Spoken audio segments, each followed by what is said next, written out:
Hi everyone, this is Takatoshi Shibayama, the host of the Future Design Podcast. This podcast looks to empower listeners with perspectives on how we can challenge the social norm and evolve with better understanding of philosophy, spirituality, and ethics.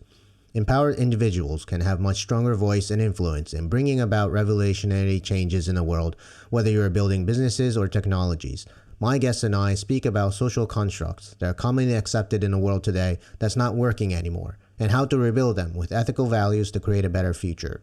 In this episode, we have Peg Fong, a journalist whose work spans over 20 plus years, writing for many known publications in Canada, and for people in my side of the world, papers like South China Morning Post and The Economist. She's also teaching journalism and also runs a podcast called Alone Together that discusses many facets of loneliness.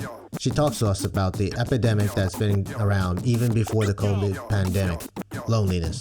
There's an African proverb, it takes a village to raise a child. But in this modern age, it seems like all they need is a smartphone and YouTube. This statement is obviously exaggerated, but it's not just aimed at children. Technologies has allowed for us to just stay at home and do everything. We have traded convenience for human connection. It was supposed to bring us together, but it has wedged a barrier between us and created loneliness. How can we bring down these walls? What perception do we need to change? Do we know we are even lonely? Peg and I tried to answer these questions. So without further ado, please enjoy this week's show. Well, thank you very much for being on our podcast, Peg Fong. Welcome to the Future Design Podcast. Nice to be here, Taka. Great. The honor's all mine. So we want to talk about the topic about loneliness, which is permeating through the younger generations and even older generations. And I feel that this is a topic that I really needed to talk about because this is part of the overarching themes of Future Design Podcast, is that a lot of technologies can influence human society, and a lot of times it can turn into something negative. So this is a topic I really like to talk about. But before I really get into the topic, could you tell us who is Peg Fong? I'm happy to. My name is Peg Fong. I'm a journalist. I've been a journalist for 25 years. I've worked for the biggest daily newspapers in Canada. I was a staff reporter at the Vancouver Sun and the Toronto Star and the Globe and Mail. And then I became a teacher. I became an educator. I teach journalism to students now, but I still do journalism. I still write articles a lot. And at the start of the pandemic, last May, I thought, why not take some of these interviews that I've been doing over the last many years and maybe let's turn this into a podcast, because it was the right time to start talking about loneliness and isolation in the middle of a pandemic, when people perhaps had the opportunity and the time and maybe the inclination to really address the issue of loneliness. So that was why we started season 1 in January of 2020, and we're now in season 2, and we look at loneliness really from a curious exploration point of view. So we look at it from all perspectives, including from the business side, including from the health side, science, pop culture, history, art. So, it's a topic that has so many entry points and so many things that we can start to explore. So that's why I've been so fortunate and blessed to be working with a great team. And every week we explore loneliness and see if we can make these connections that we really need as a society. Talk to us a little bit more about your podcast. You said there's so many different entry points, and I'm sure you've spoken to a lot of people on this topic. What is something that really hits you the most when you talk to these people, and what kind of made an imprint on you? It really is an international podcast. We have listeners from around the world, and I know we have a number of listeners in Singapore, where you are, and in Southeast Asia, and in South America, US, all over the world. We've been surprised at how many people are listening to the podcast, because they've been really interested in understanding loneliness. I think for me, when I started putting together the podcast together with the team from Apostrophe Network, we were thinking about, we didn't want to do a podcast where we just talked about, how lonely are people? People are lonely. Isn't it terrible that people are lonely? But we really wanted to find ways that we could explore loneliness through different perspectives, so that if anyone could take maybe just a little tidbit of it and find something that they connect to, it really for us, fulfill the mandate that we really are alone but together, or alone yet together, alone together, however you want to do it. And I think when you asked me about, how did it come together, one of the first episodes I ever wrote was about diners, and why diners, these little independent restaurants, how they became this place where lonely people gathered. And I think for me, I remember, because this was probably 6 months before that episode launched. It was one of the first episodes I wrote. And I was talking to someone about diners, because I had looked at the Edward Hopper painting, the Nighthawks, that everyone was talking about at that time in April, May 2020, and they said that it was the painting of the pandemic, because it was a scene of people looking outwards. They were sitting in a diner. They were not talking to each other. They seemed to be quite isolated from each other, and there seemed to be this sense of sadness in that painting. And I talked to a man named Michael Tisserand, who lives in New Orleans, and he made this observation, and he sent out a tweet. And the tweet was, "We are all Edward Hopper paintings now." And that tweet went viral. There were hundreds of thousands of people from all over the world who really got that message about what it was like to be inside someplace, looking out and seeing the world and being isolated and having this sense of doom and what is going to happen out there. So that was the first episode that I wrote about. What was it about diners? But for me, every episode has a little bit of a premise, and then a little bit of something we may not have known, something that connects us to this topic. And I was thinking about diners, and as I was writing this episode and going, what is it about diners? What are diners in history? We know there's so many from pop culture and references, in Pulp Fiction, and When Harry Met Sally, in Seinfeld. But I think for me, one thing that I thought about was a historic photo of 4 men sitting in the Woolworth lunch counter. They were the Greensboro 4, and they sat in 1960 in a diner where they weren't supposed to be sitting. And it really did start this movement of people sitting at the lunch counters. And I thought, I wonder if there's something about this that makes sense to talk about diners and loneliness. And I called a historian named Will Harris, who was at the International Civil Rights Museum in Greensboro. And he called me back, and he was quite emotional. And I can remember being on the street and listening to his voice message. And he said that, "I'm glad you asked me this question, because it's something I've been thinking about for years, that there must have been such loneliness for these 4 men sitting at a lunch counter where they were not supposed to be, where they knew that the likelihood of them were going to be arrested, perhaps beaten up quite severely. They might not make it out there, because at that time in 1960, they were sitting where they weren't supposed to be sitting." And he said that, "I always thought there must be such a loneliness for them to have done that."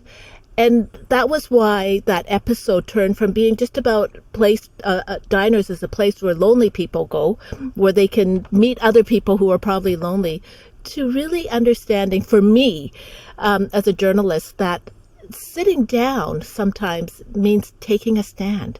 And for these 4 men sitting at a lunch counter where they were not supposed to be, it really sparked so much of the civil rights movement.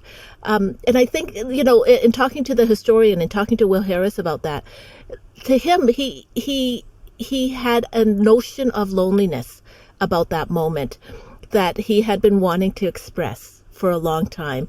And by being able to talk about it, he was able to express that about how it must have felt for people. And, that photo is famous. If any of the listeners out there, look at the Greensboro 4, the photo of them sitting at the lunch counter. And in some ways, it's so inspiring to see people sitting somewhere where they weren't supposed to, and how that made such a big historic change. So that was a long, I guess for me, I'm starting to think about how the topic for me started to kind of take shape. And it was in those early episodes where we really wanted to introduce the topic of loneliness, and then let people know, have you considered this?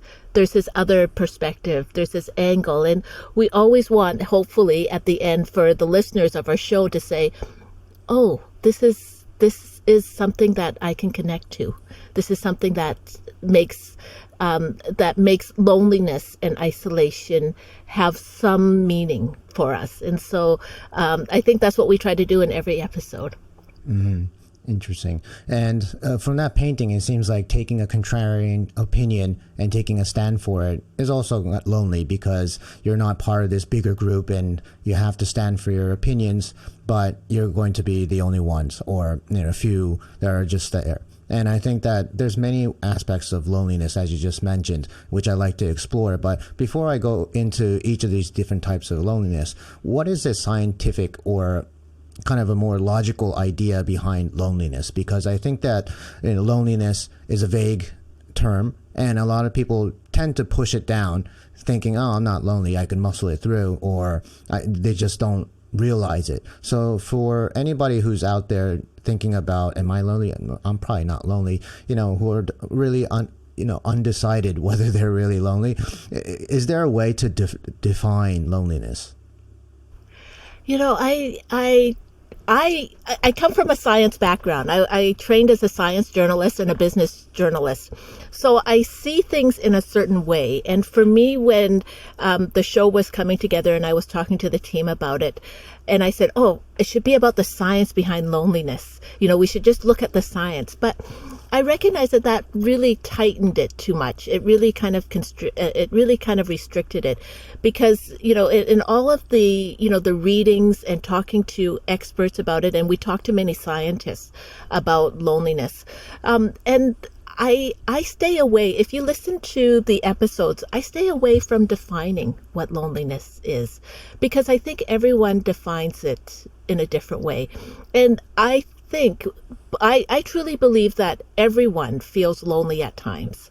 There are moments, even, when you are talking to people, you may be at a meeting, you might be in front of a classroom, or you may be in a classroom listening to a teacher among all of your other classmates. You may be at a party and you're enjoying yourself. And then maybe there's a moment where you feel like this moment of loneliness, where maybe you don't feel completely as connected to people around you as maybe you think you should be, or want to be, or hope to be. So I think when I think about loneliness, it sometimes we all throughout the day have these moments where we feel loneliness. And I think for some people it's chronic, right? They feel like this all the time, and they want to be able to connect to people. If I had to do a very loose connection of loneliness, I would say it's a feeling where even for a moment or a day, you wish that you weren't lonely. And that's how I think about what loneliness is that you recognize it's a feeling that I'm lonely and I wish I wasn't, but maybe that'll pass and you're like, it's okay for me to be like this, right? So I know there's lots of scientific reasons about loneliness. There's lots of there's lots of studies and research over the years about, can we define loneliness? You talked about AI in one of your episodes in August, and we just had an episode come out last week about, what is the natural language about loneliness that maybe AI can pick up on that humans can't, right? I mean, how many of us might feel comfortable in saying, I am lonely? But maybe the way that we talk, maybe the length of the way that we talk, maybe the way that we answer things, even though we may not say it specifically, I am lonely, there may be ways that AI, artificial intelligence, and that natural language processing can hear if we are lonely in some ways. So I find that, the definition is not there in the podcast, but I hope that when listeners hear it, if they feel lonely at that moment, maybe they won't, by knowing that other people are talking about it. And maybe if they feel lonely and they still feel lonely when they are listening to it, maybe that's also something that they will know even externally, that, there are other people out there who are lonely. There are other people who want to have these connections. And maybe it's a matter of finding ways that works for you to have these connections in a way that makes sense for you. Because another thing that we say is that we're not here to solve loneliness. What we're doing is we're trying to let people know that loneliness is such a universal topic, but also such a real internal one as well. When you think about it, I thought, how can I define it? Everyone thinks about loneliness in a different way, but there is, for many people, I think if there's anything that connects us, it's that universal recognition about loneliness. Mm-hmm. And I think that's very, I think about loneliness in terms of, do I have physical connectivity to people? Can I have a conversation, not on Zoom, not on any of these video calls, but can I sit down with a person and have a conversation? But even though, I might be at a party, and the introvert in me says, I don't want to just randomly talk to people which I have no real connectivity to. I want to find one person that I really like having a conversation and feeling, that human connection to that person. You can have a very deep dive conversation about various topics.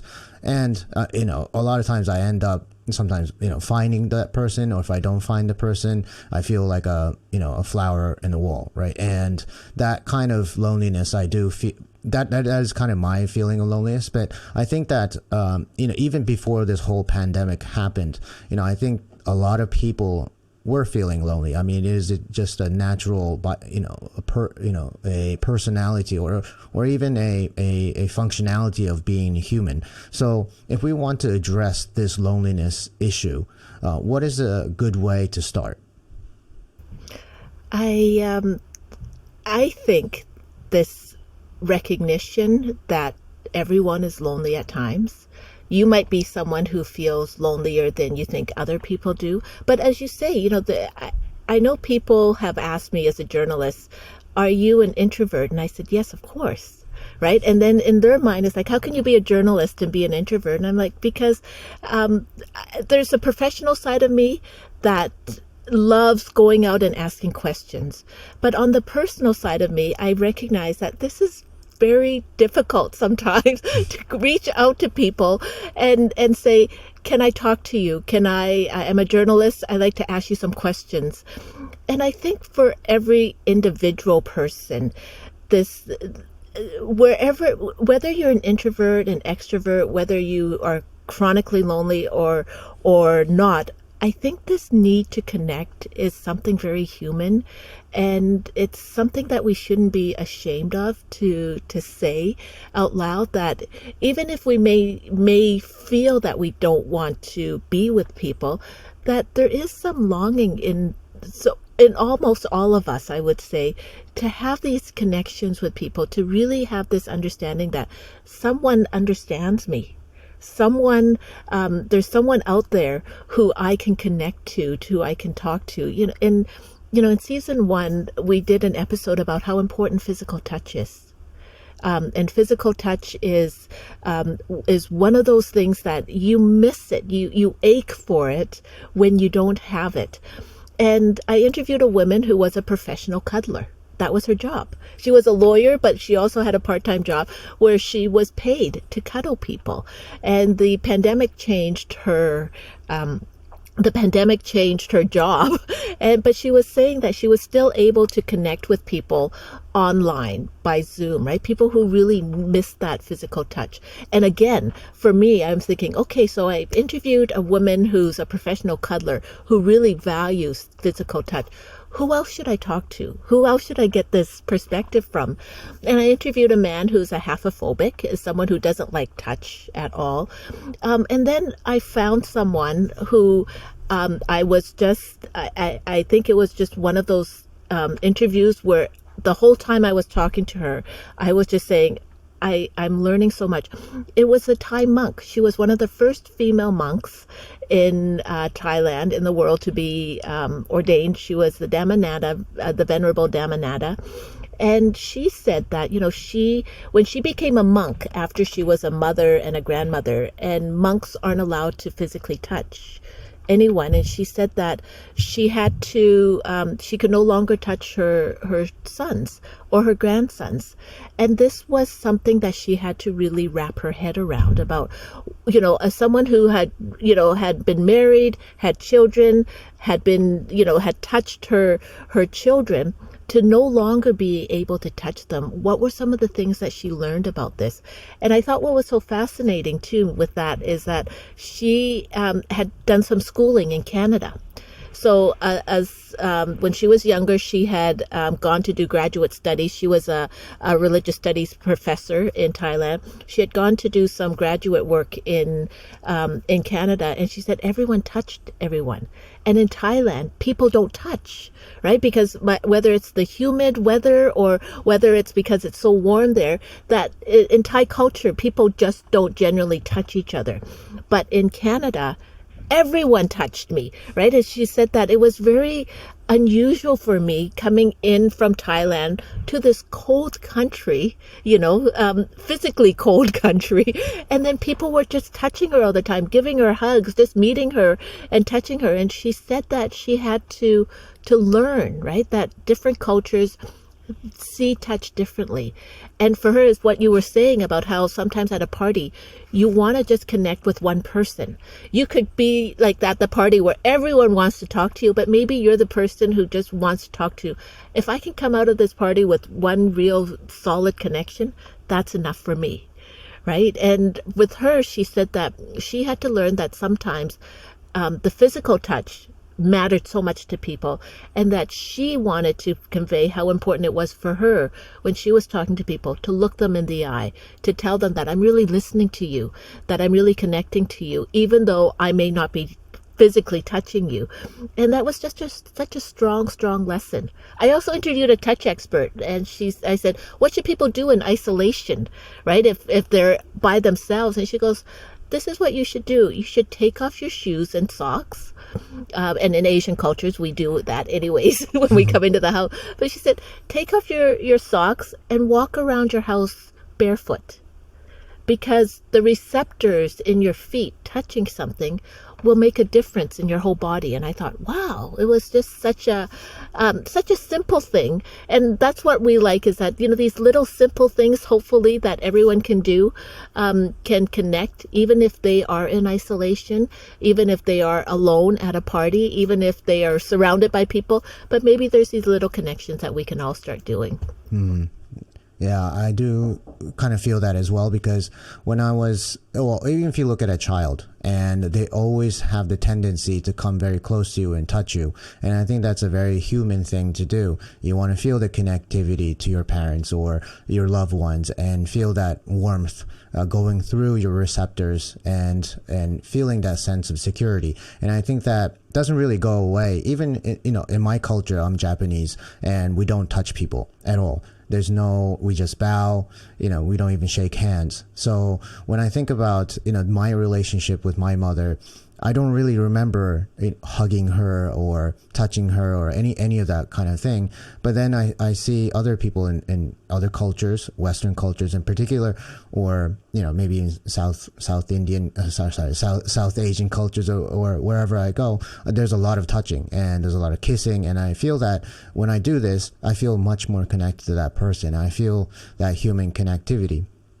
But when we're all now in isolation, or even we see these technologies being built out that allows you to trade convenience for human connection, what kind of society are we building because of this? Because these businesses are for profit. They don't really care about, the loneliness that potentially we're creating, or the lack of human connectivity. It's about convenience, and convenience actually makes money. So are we building these businesses without the human element out of it? Or how can we bring more human connectivity in a world that we're forced to become a lot more introverted than before? We had one of our last episodes in season 1 was about how public spaces need to be designed so that people feel that there is a place that they can go to that is not a place where social media tells you these are your friends, where technology tells you, oh, you should go see this movie, you should download this, you should connect with these people, or these people have the same points of view. And so I was talking to a number of experts, Uwe Schmidt-Hess, who's a German architect in London, and Aaron Peavy, who is an architect in Texas. And we were talking about how the public space is so important for all of us, to have this place that is this space where we are not being told by businesses, we are not being told by algorithms that we should be doing this, we should be following this transcode to a certain place. And it was something that I recognized. You know, we all come from a place where we have been told this is a place that you need to be, whether it's in the workplace or in the school. I grew up in a place that was a grocery store. My parents had a grocery store growing up in Calgary, Alberta, and it was a place where everyone came at some point, right, to either pick up some groceries or to get a drink or to pick up milk. But it was a place that kind of brought people together, and it was my home, and it was also my parents' business. And it made me really recognize, looking back at it after talking to these experts, Uwe Schmidt-Hess and Aaron Peavy, that the way that we need to, as a community, have places where everyone can go to out of their homes and have these connections with random people. I think that was one of the things, and I don't know about you, Taka, but I miss that so much, because when we're isolated in our homes, we Zoom with our friends and family. We don't have these random encounters anymore with people who, you know, you might be reaching for the same package in the supermarket, or you might be in a lineup and kind of griping about the lineup or whatever it is. But these connections can be so meaningful to us, instead of just kind of staying within the places that we've been told by technology, by businesses, you need to go to. Right? It's, and, you know, businesses are smart. Artificial intelligence have been trained to kind of move us into the area that we've already expressed an interest in. But these random encounters and these places and these meetups of things that we haven't been told we should go to, that is just opening up the possibilities.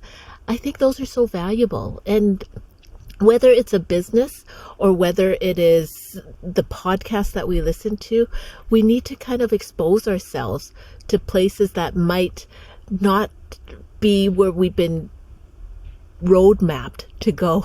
Right? And I think businesses have done a really good job in putting us into places where we're getting exactly what we want, right? We're getting the goods exactly where we want, and we're not shopping. We're not randomly looking at things and seeing what's out there. And I wish, for me, when one of the things when I go to the library, which is a technique I learned, was that instead of saying I need to look for this certain book, I need to look for books that I didn't know were there. Right? What are some of those books that I had no idea, that I'm not just searching for? I'll go get the book that I was searching for, but I also like to physically go and just look at, okay, what's on the shelf, you know, on top, and what's on the shelf below, and, you know, what are the books that I didn't even know were existing, and then I could find these, and I think that those random connections and encounters are so valuable for us. We should not just stay on our computer and only do the things that we've been told. You know, if you like this movie, you want to watch this movie. Yeah. I mean, in my business, I do a lot of calls around APAC, and they're all video calls. Even in Singapore, a lot of them have become video calls. And I find that the nature of these video calls becomes very transactional. Yes, we do open up the conversation talking about how are you, how's your situation in your country, etc. But ultimately, when the camera is off, that's it, right? We obviously continue with the emails, etc., but there's no real human connectivity to it, which in my business I feel like I really need, because business is about trust. It's not just about being transactional, and the longer the business can continue is based on trust. And I think that's very true, whether it be Asian cultures or Western cultures. I think fundamentally we're all human, and we have the same underlying foundation for that.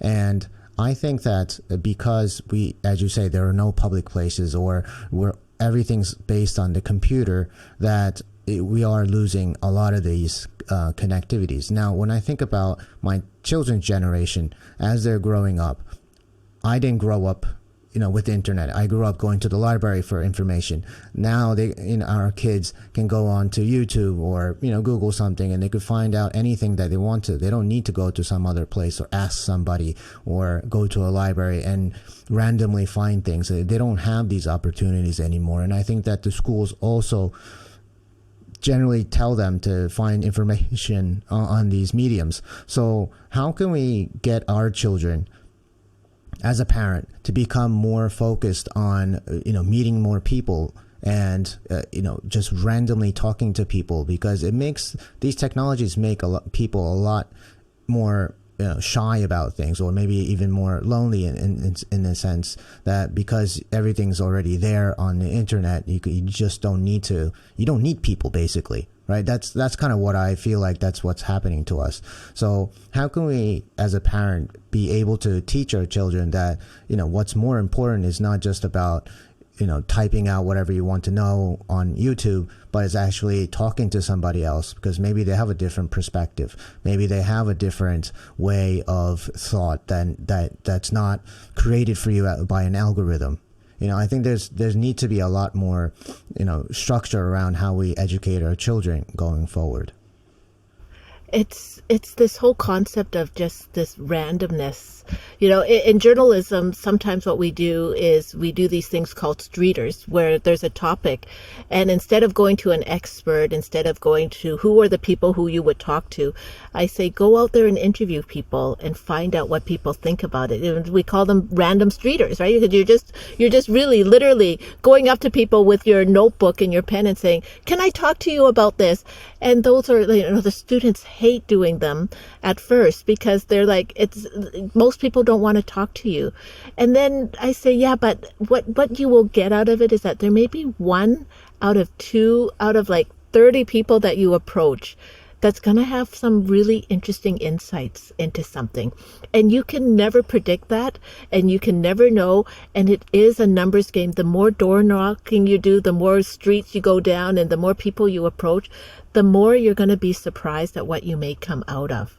And I think, when you mentioned that, I wish there was some way that we could have this ability, this randomness, to just be able to meet someone and be able to, I don't know anything about your life. You don't know anything about my life.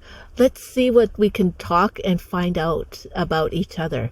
The art of being able to just have these random conversations with people and just find out, oh, you feel like this too? Or you feel like this? Why would you feel like this?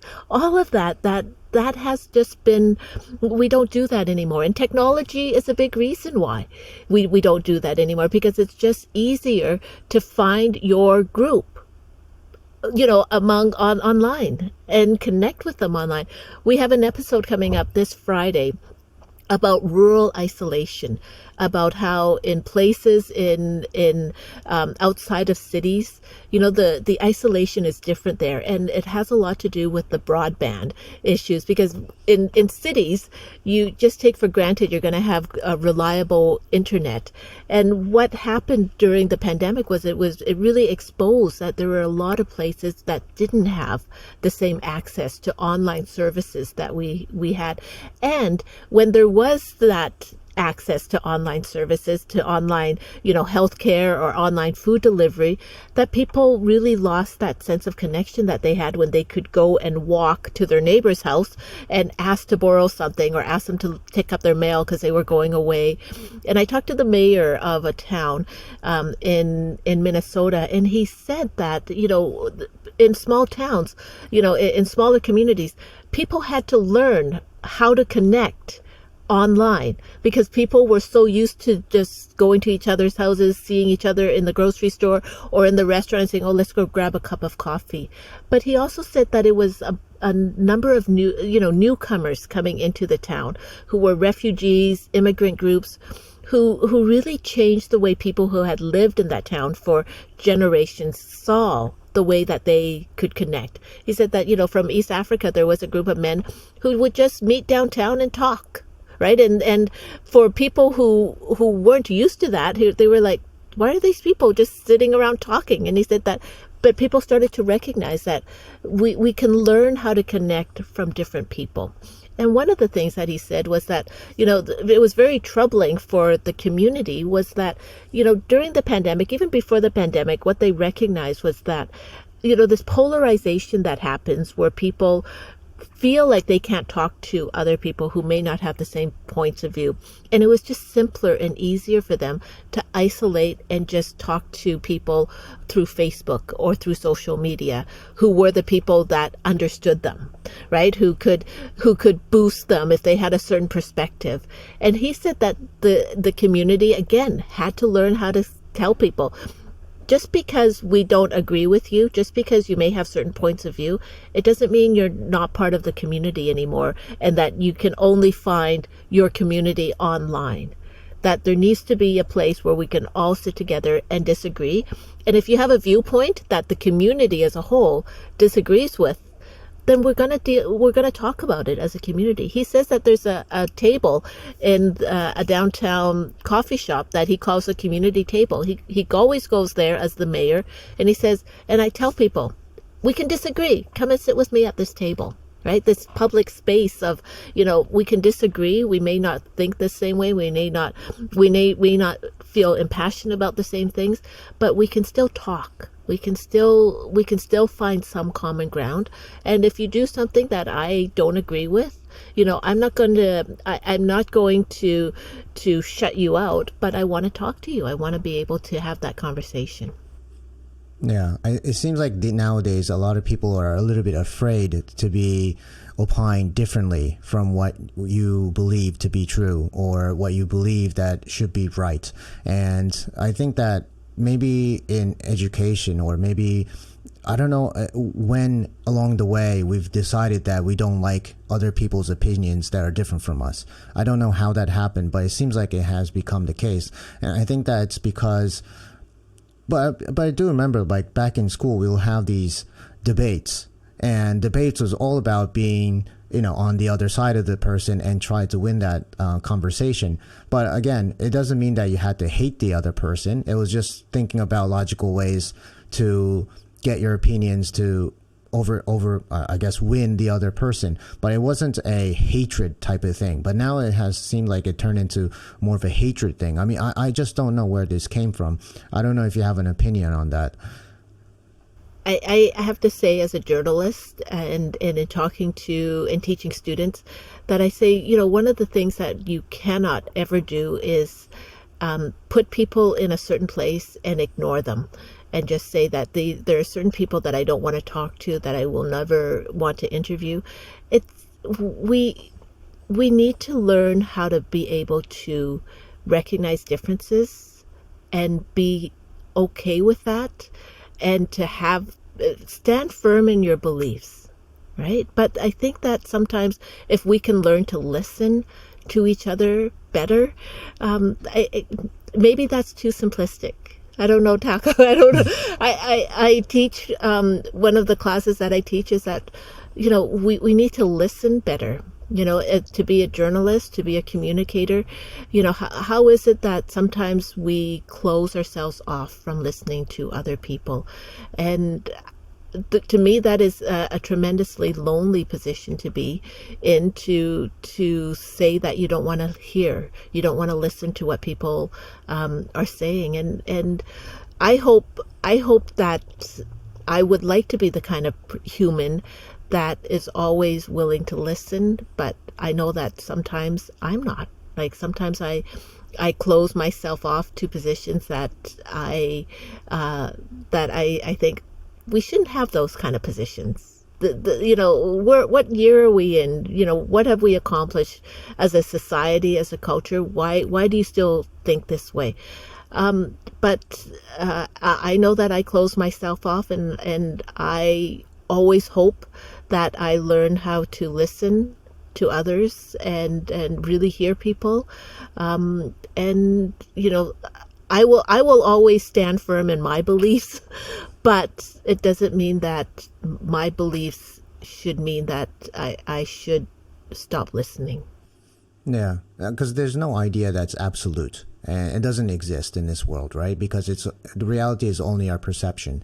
And there's no such thing as, the ultimate truth. And I think that, being able to tolerate and be able to play, even within yourself, to play the devil's advocate and saying, okay, I have this opinion, but what contrarian things can I say about my opinion? And then have an internal debate about yourself to make sure that what you're trying to, or what you believe is actually, I wouldn't say better, but it's something that you can stand by.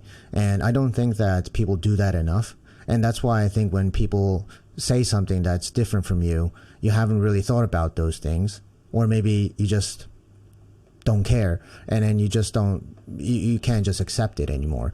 And I think that also, in the beginning we were talking about these four gentlemen looking outside the window, and they were standing up for something, but they are actually lonely, is kind of going back to that and saying, well, you can have a contrarian opinion about something and it can be lonely, but if we as a society are accepting contrarian ideas, and in the business world we always do, or even in the investing world that I used to be in, we loved contrarian ideas because that's where you actually made money. So why can't we think like that as well as a society, and saying, well, what different things can you actually say that actually can prove that there's something better than what the status quo is? And I think that because then you become a lot more accepting, and then it doesn't matter if you have a different opinion, or it doesn't matter if you're not fitting in, because you become more welcoming to more and more different ideas. And I think that kind of also comes from curiosity as well, because I want to know why you don't think this way. I'm personally very curious about why people don't think that way, because maybe there's a perspective that I haven't really thought about, and I'd like to know.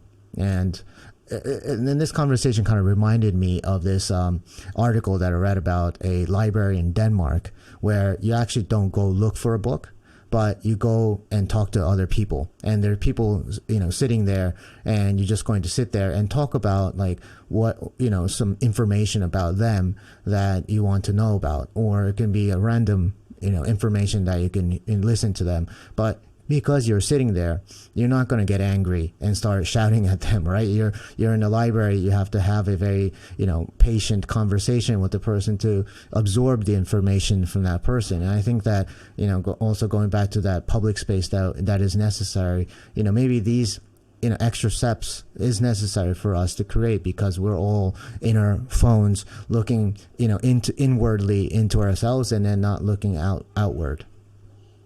I think you're absolutely right, and we take seriously, like as the writer and the producers, we were talking about this. We take seriously the idea that it's called Alone Together, a curious exploration of loneliness. It's not the cure for loneliness. It's not dissecting loneliness. It's really curious exploration of it. And one of the episodes that we did was about how boredom, the antidote to boredom, and boredom can lead to people being entrenched in their views, and to people staying somewhere and feeling lonely and feeling that there's no one else who can understand them or that they can talk to. And the antidote to that, experts, I talked to people who are experts in boredom, who said that the only antidote to boredom is curiosity, because you can't be curious and bored at the same time. And I think that if we're all a little bit more curious and willing to explore perhaps positions that we don't feel comfortable exploring, or that we don't want to voice, or we don't want to ask more about it, if we all kind of take a little bit more curiosity, and I know this for me, sometimes the curiosity, it's like, I just want to know more. I just want to know more. And it's unending. I think that, curiosity has become such a gift in my life that I've been able to make a living by asking questions and asking people, tell me, can you tell me more? I don't understand this. I like to know. I like you to be able to tell me what I don't know. All of this. And I think curiosity, the show is a curious exploration of loneliness. And it just opens up so many possibilities for us to explore this topic. And maybe that's something that internally for all of us, exploring is a good way for us to overcome this feeling that we are alone. If we take the time to find out what else is happening out there, who else might be just as lonely, and what can we learn from them? Yeah, and I spoke quite a lot about the technologies that we are confronting to combat loneliness, or make us aware about loneliness. But you mentioned several different angles in the beginning. I mean, what is there anything I definitely have left out that we can address this loneliness issue? Well, I think in some ways technology has heightened loneliness, but also reduced it in many ways. I mean, where would we have been if we weren't able to connect to our families and our friends from around the world? It has enabled us to be able to reach out to people. And for me, you and I are talking, didn't know each other before, and we met each other on a site that talks about different podcasts, and then we're able to have this conversation. And I wonder how many people listening to your podcast, listening to Alone Together, have that. This is the only input for them at this point. But what is the output for them coming out of this episode, and maybe an episode of Alone Together? Where would they reach out now? And how are they going to be able to reach out to other people? I always think for me that if one person kind of came out of listening to the podcast and say, oh, you know what? I want to call someone. I want to connect with someone that I haven't talked to in a long time. I think the time to do it is now, right? I mean, if we just let this pandemic go by and we haven't learned how to connect with each other in ways that are more fulfilling for us, and perhaps more understanding of what someone who we don't know what they're going through, if we can take this opportunity to find these ways to connect again with people who we may have lost touch with.